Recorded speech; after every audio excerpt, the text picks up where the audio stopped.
This is Marty, K0MLG, Kilo Zero Mike Lima Golf, located near Wellington. I will be net control for tonight's NCARC Tech Net. Is there any emergency or priority traffic at this time? Hearing none, we will continue on. The purpose of the Tech Net is to enlighten amateur radio operators on topics of a technical nature. We will do our best to answer any technical questions for the benefit of all who are listening. If there is a subject that has never been made quite clear to you, this is a great opportunity to find an answer. We always will take any questions. It doesn't matter what they are. If you have any information that you can chime in with, please do so, but please also go through net control. This net can be interrupted at any time for any emergencies or priority traffic. If you have an emergency, say break, we will suspend the net. All licensed amateur radio operators are encouraged to check into the net. Club membership is encouraged but never required for participation. There is also no checkout. Once again, this is Marty, K0MLG, Kilo Zero Mike Lima Golf. When checking in, please give your call signs slowly, first alphabetically and then again using the standard ITU phonetics, just as I have done, along with your name and location, and if you have any traffic for the net, whether you have questions or any other technical information to pass along. We always appreciate anything we can do to make the hobby a great learning experience. I will start taking check-ins from people on Echolink. Anybody on Echolink tonight, please call now. Hearing none, I will start taking check-ins from local stations.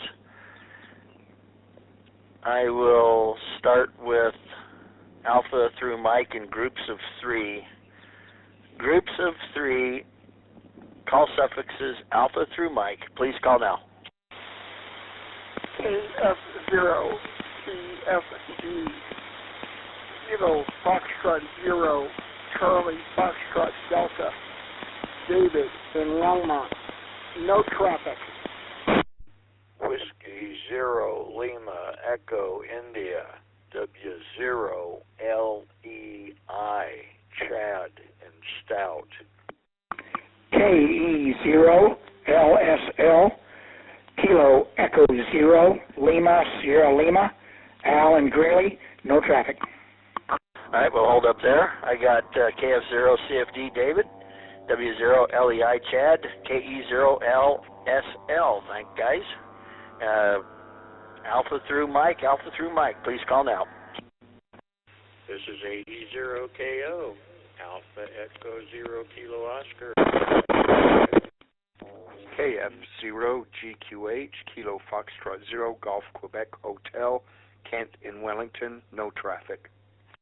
This is N0 EMP, November 0, Echo Mike Papa, Greg in Fort Collins with Debbie, K0 DBE, Kilo 0 Delta Bravo Echo, no traffic. Yeah, okay, we'll hold up there. Got A0KO, KF0 GQH, N0 EMP, K0 DBE. Continue on. Alpha through Mike, please. W2 MIC, Whiskey 2, Mike, India, Charlie. Mark, Loveland. One announcement about this week's ham radio lunch. Okay, everybody must be doing yard work this evening. Any other check-ins, Alpha through Mike? KE0, Kilowatt Echo 0, Mike Echo, Loveland. Okay, KE0ME, what's your name? Paul. India Charlie Kilowatt.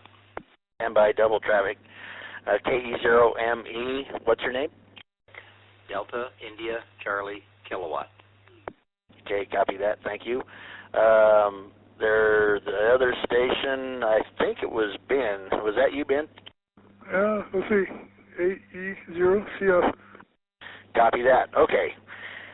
W2MIC, ME, and AE0CF. I got you checked in. Anybody else? Alpha through Mike, please. KA2AUZ, Kilo Alpha 2 Alpha United Zulu, Paul and Milliken. This is K0AZA, Kilo 0 Alpha Zulu Alpha, Ron and Fort Collins. Okay. Any more stations Alpha through Mike? Please call now. Okay, hearing none, we're going to go ahead and take November through Zulu. November through Zulu, call suffixes, groups of 3, please. Call now. This is KB0YDN, Kilo Bravo 0, Yankee Delta November, Eric, Pinewood Lake, no traffic. This is Alpha Echo 3, Tango Bravo, AE3TV, Tom in Wellington. This is Echo 0, Oscar X-Ray Sierra, KE0OXS, Buddy and Greeley, no traffic. Well, hold up there. I have YDN, TB, OSX. There was a double in there. Go ahead, doubling station. This is N0 NYY, November 0, November Yankee Yankee, Bart in Evans, with N0 QXQ, November 0, Quebec X-Ray Quebec, Jean Juliet Echo Alpha November, also in Evans. Good evening, Marty. N0BNK, November 0, Bravo, November Kilo, Rick in LaPorte. All right, well, hold up there. You guys can actually count to 3 better than I can. NYY, QXQ, and BNK got you checked in. The next group of 3, please. November through Zulu. This is KE0SDL, Kilo Echo 0, Sierra Delta Lima, Benjamin in Fort Collins, no traffic. Hold up there. Benjamin, your audio is really low. Do I copy Kilo Echo 0, Sierra Delta Lima? Yes, that is correct. Okay. I don't know what you're talking on, but get your mic up close to your chin whiskers because your audio is really low. I'll continue on. And if you need any help with that, ask after we take the check-ins. Feel free to jump in. Any more November through Zulu suffixes for tonight? This is AB0SF, Alpha Bravo 0, Sierra Foxtrot, George, Loveland. This is K5SGC, Kilo 5, Sierra Golf Charlie, Dave in Fort Collins, no traffic. Okie dokie. Any more call suffixes November through Zulu? Please call now. This is WB5TEX, Whiskey Bravo 5, Tango Echo X-Ray, Dale in Loveland, no traffic. Okay, Dale, was that Whiskey Bravo 5? Affirmative. Okay, thank you. All right, that's the last group of 3, or that is a group of 3. Any more call suffixes November through Zulu, please? Okay, hearing none, we'll continue on. I want to acknowledge AB0SF, George, long time no hear. K5SGC, Kilo 5, Sierra Golf Charlie, Dave, and WB5 Tex, Dale. All right. I'm going to go ahead and start off with the announcements for tonight. Go ahead, Mark, W2MIC. W2MIC. As many of you may already know, every other week we get together for Ham Radio Lunch. Yes, this is the week. Wednesday of this week, that would be May the 17th, we will get together for Ham Radio Lunch at Perkins Restaurant in Loveland at 11:30 a.m. until about 1 or however late you want to stay. The street address for your navigation systems is 2222 West Eisenhower Boulevard, Loveland. we've been averaging about 10 people, approximately, and centuries of operator experience. I refer to it as TechNet with lunch, because there's more wisdom there about pretty much any aspect of ham radio you might like to learn about or talk about than any other place I know. So, come on down. Wednesday the 17th, 11:30 a.m., Perkins Restaurant, Lovelands, Colorado. Marty, back to Ned. Yep, appreciate it, Mark. Yeah, the only other place you'll find more knowledge is at the NCARC monthly meeting or at a swap fest. But you'll never get everybody in one corner of the swap fest to swap stories. Or would you? Okay. Tonight's subject is one that probably a lot of you know about, some of you don't, or some of you have heard about it, but aren't quite grasping, and it's hard to grasp. We're going to be talking about VHF, UHF in Poudre Canyon or Big Thompson. But we're going to stick with Poudre Canyon because it's a little narrower than Big Thompson. So sometimes you can hit a repeater, sometimes you can't. Sometimes a directional antenna pointed at the rocks and bouncing it off the granite will get you into the repeater. So you're actually pointing your antenna 180 from the repeater and bouncing your signal off the granite and getting it into the repeater. Also, several people just love their super gainer antennas. I own one. I just thought I had to have it. I can tell you the last time I used it because it's absolutely worthless in the canyon. Well, I can't say it's worthless. It's good. It's better than a 39-inch antenna. But on UHF, a quarter wave antenna will do much better because it bounces a signal. I've witnessed this over the last 20 years, and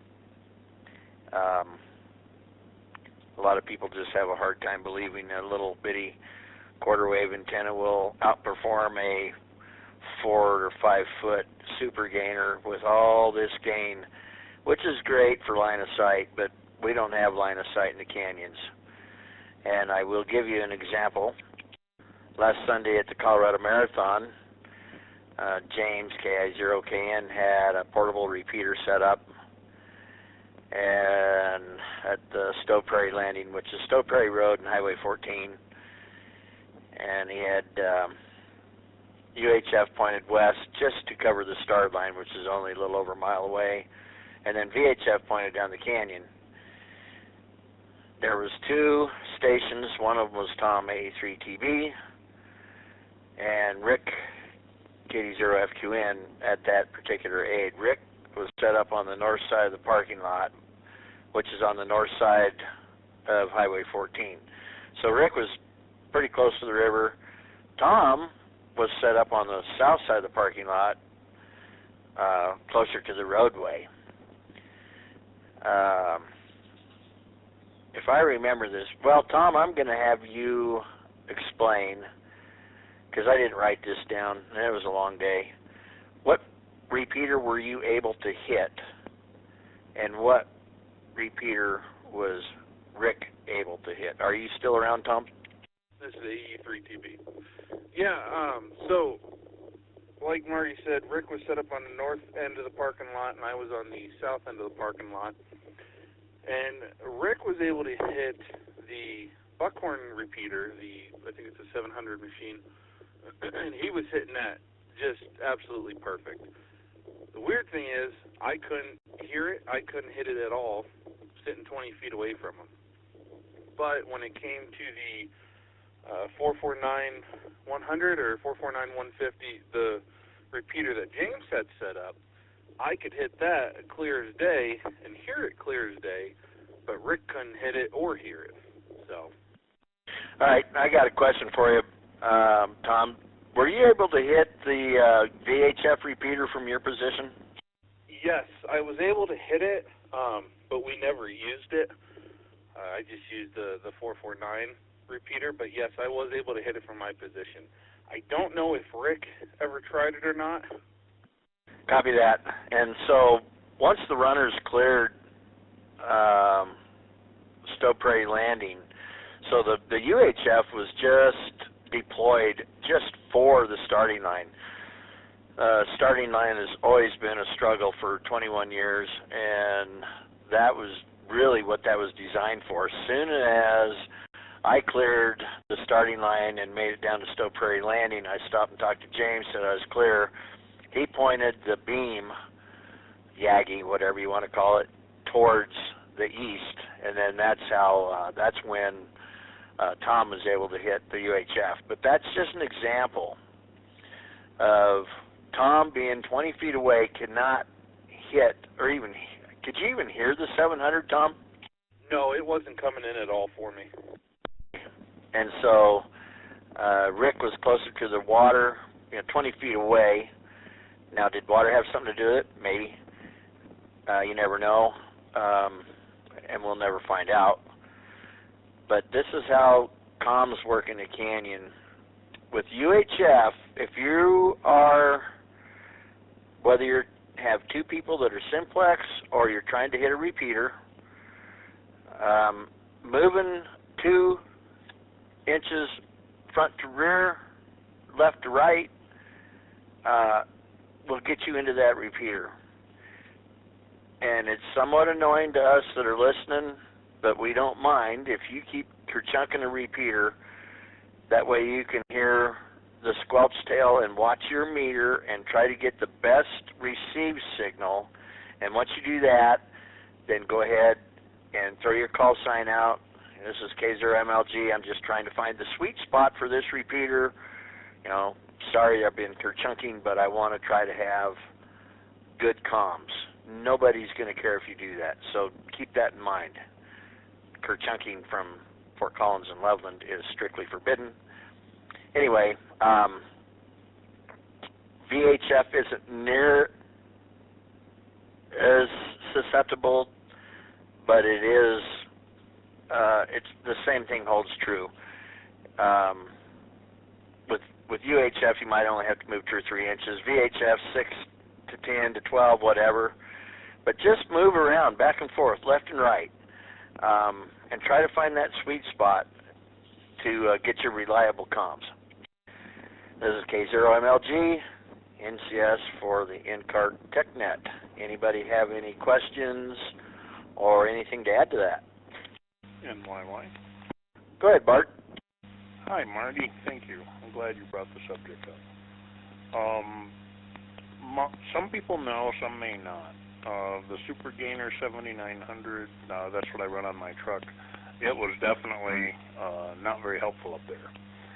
The reason being is it takes a lot of the antenna radiates what looks like most antennas radiate what looks like a bagel pattern. But the more gain you get in a vertical, now explicitly speaking of a vertical, you get gain by reducing the upward radiation and bringing it down to horizontal. 7900 has a radiation pattern on 440 that looks more like a pancake. I couldn't find the specific angle of the main lobes. I wanted to discuss that if I could, but I couldn't find it.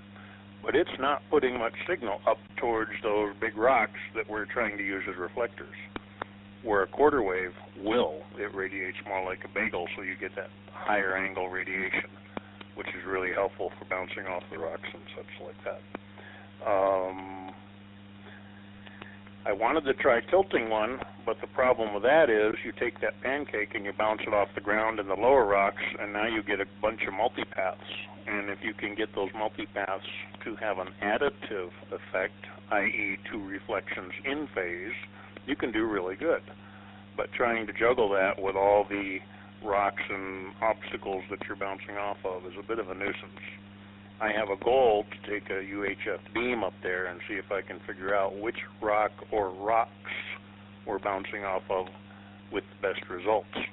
If you're bouncing off of 2 of them, trying to co-phase those signals is going to be a bit of a nuisance. it's definitely an adventure, and it's definitely not as simple as it seems like it should be. N0NYY, back to them. K0MLG, thanks for that, Bart. Yep, it's not simple. It's very frustrating, especially when you are the guy in charge of, well, this particular last race was 2,400 people to keep them safe, and we did pretty well with the comms this year. I was impressed. We did well, but there are things in the works. For those of you that help with the Colorado Marathon and the Equinox Marathon, the VHF repeater is probably going to have a huge split, about 2 megs. So most of you have new radios that will do that, but instead of using 2 antennas opposed to one another, which is how you can kind of sneak by without a duplexer, it's okay, but it's not that great. If you do a huge split, don't need the duplexer, then you can put one single antenna in the air and have one antenna and be done with it. So check your equipment, see if it'll do about a 2.1, 2.2 split on VHF, because that's what's going to be used in September. And if that proves to be good, there could be other events that protocol will be used on. Any questions? Go ahead.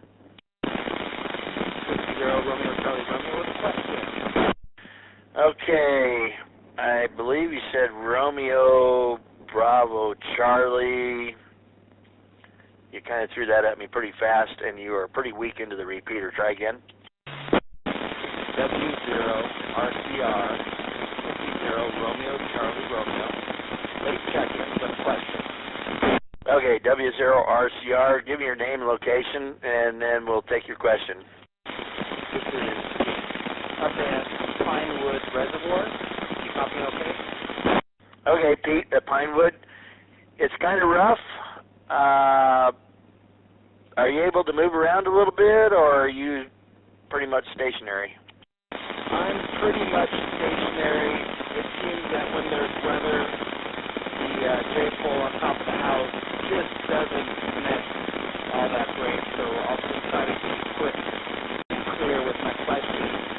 The Alzheimer's ride that we're going to be running soon goes through Rift, Canyon, and Cooter, and I know we've all driven through there.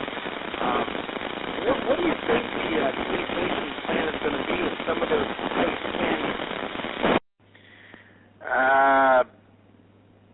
I have no idea.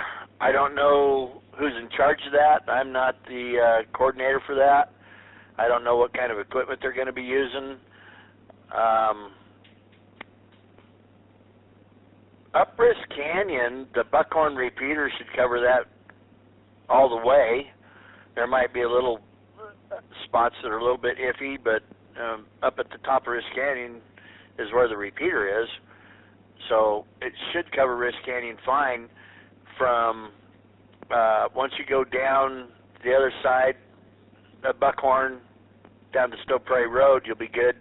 Stowe Prairie Road north to Highway 14 is dead to the 700 because Mount Ethel is in the way. So they're going to have either a crossband repeat at Stowe Prairie School, or they're going to have a repeater there.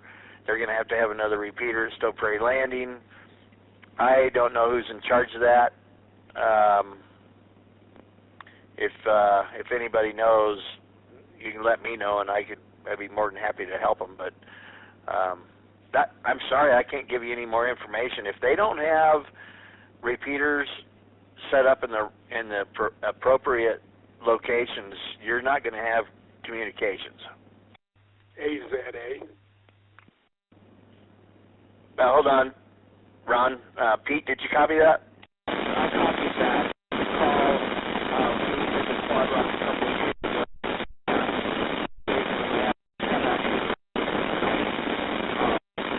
So that's really just my question. What kind of coverage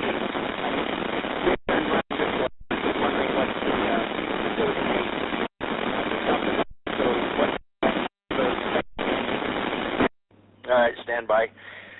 TechNet's never done this, but we're going to ask for a relay. YDN, Eric, can you copy Pete on Simplex? This is KB0YDN. Let me try. Pete, please repeat.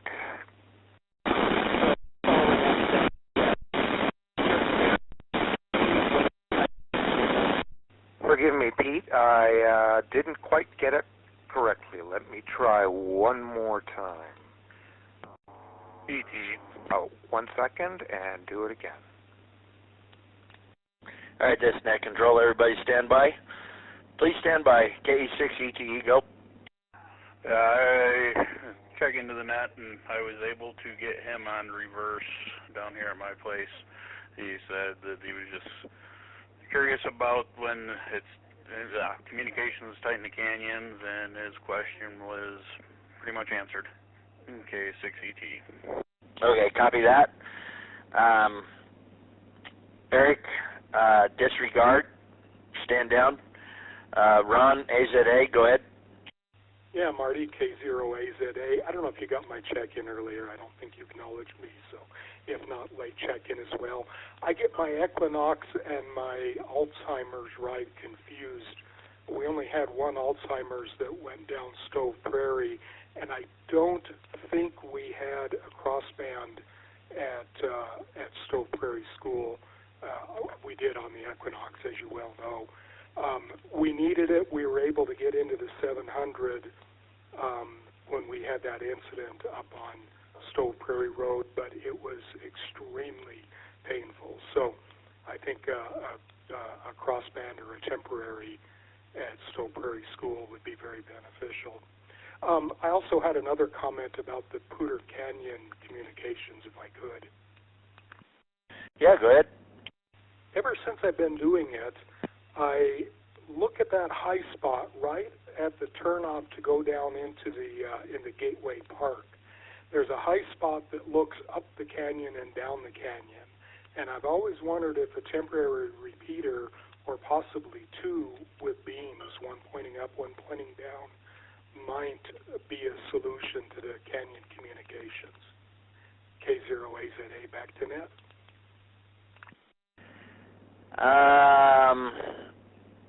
That could be a possibility. I don't know how we can access that, because that up above that is where Seaman Reservoir is, and I'd have to get the irrigation company and then the city of Fort Collins to allow me access up there.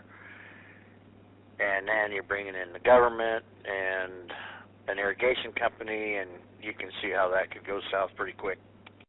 Yeah, actually, I wasn't thinking that far up. I was thinking just as you pass the turnoff that drops into Gateway, there's a small parking area right alongside the road. That's where I'm thinking of, just right alongside the road there. Oh, okay, yeah, just west of the entrance. That's something to consider, because there's plenty of room there. We could put a portable repeater there with Starlink, and one at Stove Prairie Landing with Starlink. And that may just how we have to do it all, just start putting portable repeaters up and down the canyon with Starlinks. There's plenty of Starlinks available to use. And that may just how we have to do it, but that's a good thought, and I appreciate it, Ron. This is K0MLG Net Control for the NCARC Tech Net. Any other questions, comments, critiques, or accolades? Whiskey Alpha Zero Bravo Foxtrot Delta WA0 BFD, Jerry, Loveland, Colorado. Just a late check-in, no traffic. I just love your call sign, Jerry. That gets used around here occasionally. Any other check-ins? Go ahead. WW8L. Well, I guess your name must be Tim, and you're in Windsor. How about it? Tim, and I'm in Loveland right now. Okay. Any other check-ins for tonight's TechNet, or questions or comments?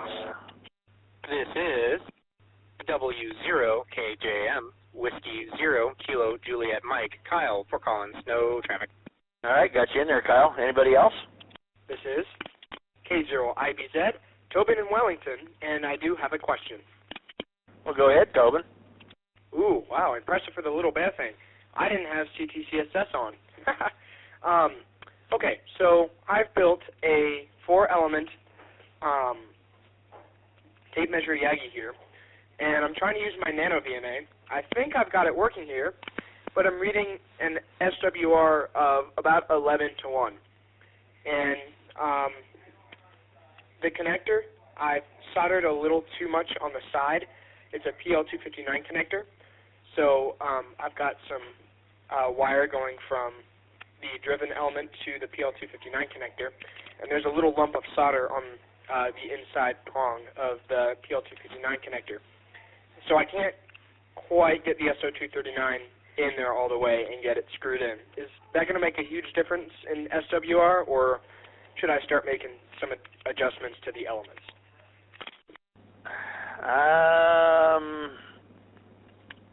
Have you made sure you don't have continuity between your center conductor and the shield? No, I have not. Actually, I think so. Yeah, I was working on this one with my grandpa today, and he said there was continuity between everything. So, yeah. Okay. Well, W2MIC, are you on board? W2MIC. I don't want to be a smart aleck, but I do think they need a lesson in continuity and how their solder is applied. Would you care to explain? Well, I'll do my best. Tobin, in response to one of your questions, yes, the connector has to be seated fully with the male prong going all the way in the PL259. By the way, PL stands for plug, and SO239 stands for socket. You need the plug into the socket, and you need the screw thread to be down all the way to be making proper connectivity and not have interference from the outside, etc. Second question you asked was, does a blob of solder on the prong mess things up? And the answer, unfortunately, is yes, disastrously. When you have a blob of solder on the prong, please don't ask me how I know this, that blob of solder forces into the socket. And the socket is a piece of sheet metal curled into a circle with two edges touching. When you force something large in there, meaning a blob of solder on the prong, the socket opens up and you get an air gap between the two pieces, and never again will you have good or reliable connectivity. You may have connectivity for a while, but not forever. And you may have connectivity from moment to moment, and when you shake the connector, meaning you've got the plug screwed into the socket, everything's down, and you rattle it or shake it or twist it or bend it or put force on it or pull on the coax, you will gain and lose contact. So unfortunately, you're in a mess. With respect to conductivity, you want to take your voltmeter, your ohm meter, actually. I'm going to drop and come back. Sorry, I didn't get my 3-minute timer set. You want to measure from on the coax from the plug to the plug on opposite ends, and that should be 0 ohms or a tiny, tiny fraction. And you want to measure from the shield, meaning the outside screw part, to the outside screw part on the other end, and that should be darn near 0 ohms. There should be total open, very high ohms, like mega ohms, millions of ohms or more, between the center conductor and the shield. And you have to measure that on both ends. And if you have any reading other than pretty much infinite, you somehow manage to solder one little broken whisker of the multi-strand internal conductor, and it's touching the shield. Once again, please don't ask me how I know this extensively. Did that make sense, and did that help? Yes, I believe so. I think I may be in a pretty big pickle here. I'll send you some pictures of what I've got after the net. Sure thing. All right, thank you very much. Questions answered. K0IBZ, back to net. All right, Tobin. I can always stop by and help you correct the situation. This is K0MLG Net Control for the NCARC Tech Net. Any other questions or comments? How about any late check-ins, Alpha through Zulu?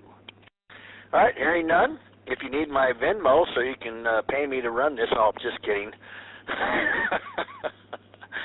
I'm going to close the net down. I appreciate everybody for checking in and all your questions, comments, answers, and information. It's always just a whole lot of fun. I didn't think I was going to be able to do this tonight, but I moved some things around so I could, so it's been great fun. Excuse me. Good hearing you all in there. This is Kilo Zero, Mike Lima Golf. My name is Marty near Wellington. I'll be closing the net. The repeater is now open for normal traffic. This presentation was brought to you by the Northern Colorado Amateur Radio Club. For more information, visit our website, ncarc.net. Thanks for watching, and don't forget to like and subscribe.